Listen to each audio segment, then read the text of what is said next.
नमस्कार मंडळी मंडळी मनोज जरांगे पाटील हे पुन्हा एकदा मराठा आरक्षणावरती आक्रमक झालेले दिसत आहेत. कुणबी वैधता प्रमाणपत्र असेल किंवा कुणबी नोंदी असेल, असे अनेक मुद्द्यांवरती त्यांनी सरकारला चांगलंच घेरलेले आहेत.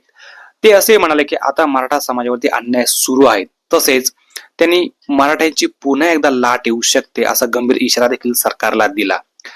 काही ठिकाणी कुणबी सर्टिफिकेट हे विद्यार्थ्यांना मिळत आहेत, मात्र त्या ठिकाणी जो काही पडताळणीचा अर्ज आहे तो फेटाळला जात असल्याचा गंभीर आरोप देखील त्यांनी केला.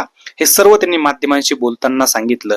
काल छत्रपती संभाजीनगर येथे माध्यमांशी ते बोलत होते. यावेळी त्यांनी हे सर्व गंभीर आरोप राज्य सरकारवरती केले.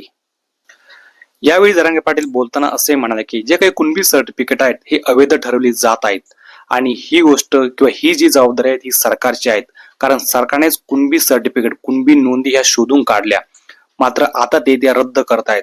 तसेच पडताळणीचा अर्ज देखील ते बाद करतायत आणि हे अतिशय चुकीचं आहे असं देखील ते म्हणाले. यामध्ये राजकीय हेळेदावे प्रचंड असू शकतील असे देखील मनोज जरांगे पाटील म्हणाले. मात्र तुमचं जे काही राजकारण आहे ते तिकडे जळू द्या, खाक होऊ द्या. मला त्या राजकारणाशी काही एक देणं घेणं नाहीत, परंतु तुमच्या राजकारणापायी माझ्या समाजाचं नुकसान होत आहे असा संताप देखील जरांगे पाटील यांनी व्यक्त केला.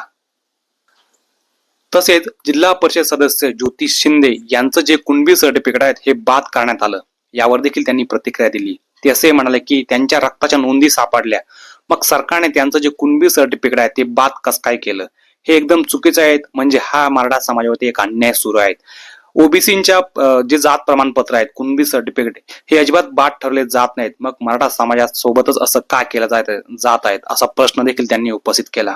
आणि सरकारने जर हे असंच चालू ठेवलं तर पुन्हा एकदा मराठ्यांची लाट ही रस्त्यावरती उतरल असा गंभीर इशारा देखील मनोज जरांगे पाटील यांनी दिलेला आहे. तर मंडळी, या सर्व गोष्टींबद्दल आपलं मत काय आहे नक्की आम्हाला कमेंटच्या माध्यमातून सांगा. व्हिडिओ कशी वाटली ते पण सांगा. जास्तीत जास्त लोकांपर्यंत शेअर पण करा. भेटूया पुढच्या व्हिडिओमध्ये. धन्यवाद.